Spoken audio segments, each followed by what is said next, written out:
Hi, I'm Selva Prabhakaran. In this one, let's understand the concept of population versus a sample.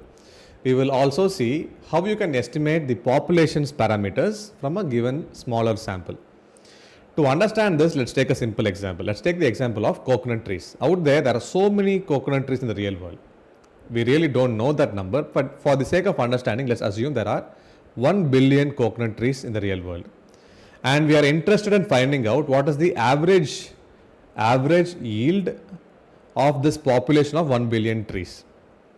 Now, let's assume it's not practical and feasible, but let's assume that we know the yield of all these 1 billion trees. We'll call that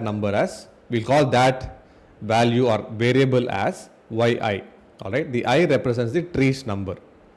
So we know these measurements for all the 1 billion trees, the annual yield measurements. We sum them all up.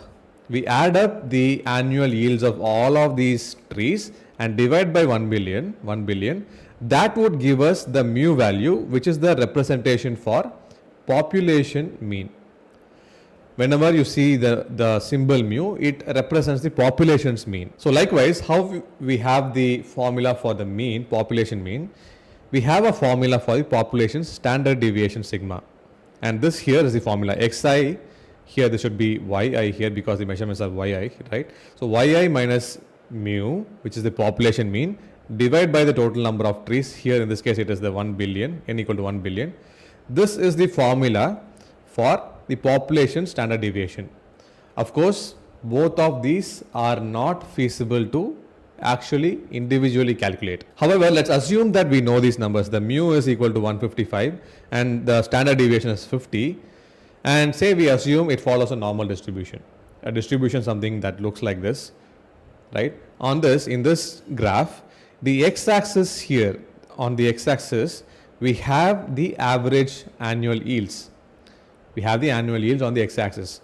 Now we are interested in finding out what proportion of the entire population of trees, what proportion of trees have a yield greater than 200. This is our question. Now by looking at this chart, the y-axis of this chart, by the way, is the probability. The y-axis is the probability. The x-axis is the total annual yield for any given tree, right? So this is what it is.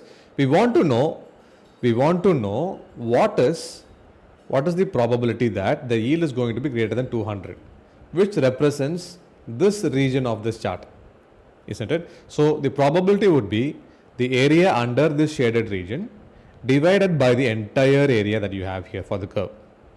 So if you look at this, the shaded region is in red, so that's why we have written red by the total area. That would give you the total probability of a given tree to have a yield greater than 200. Coming back to the problem, we have the actual calculated values for the mean, population mean and population standard deviations. But practically in the real world, we wouldn't know what these values are. This is something we want to estimate. So what we do, instead of measuring all the trees in the entire world, we take the measurements of a smaller sample. Let's say we took the sample measurements of 5 different trees. Let's call this as x1, x2, x3, x4 and x5. These are the average annual yields for the 5 different trees.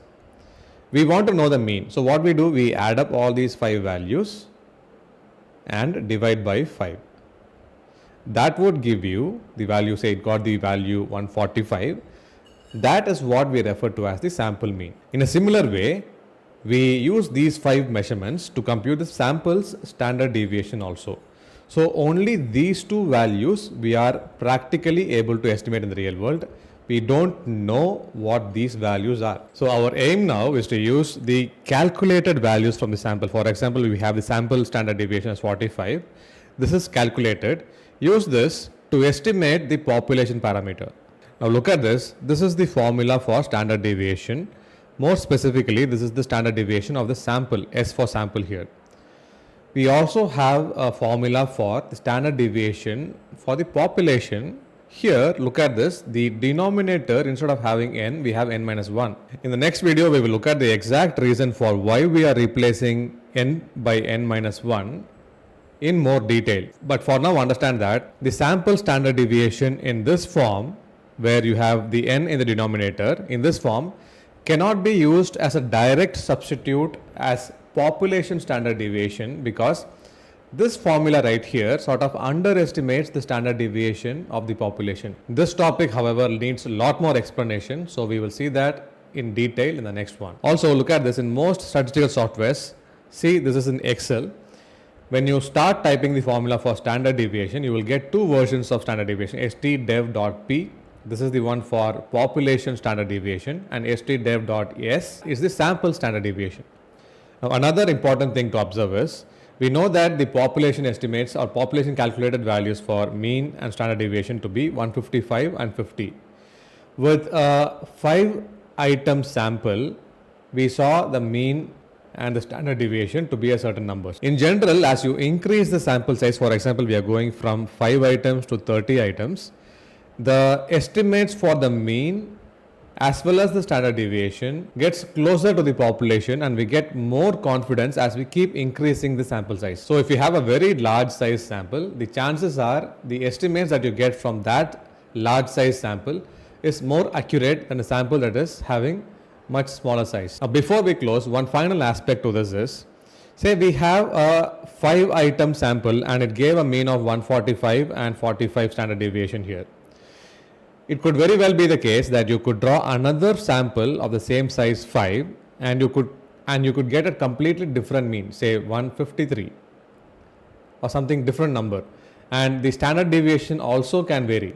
Now, this is kind of disturbing, especially when we are trying to estimate the population parameters from these values, isn't it? From the mean and the standard deviation.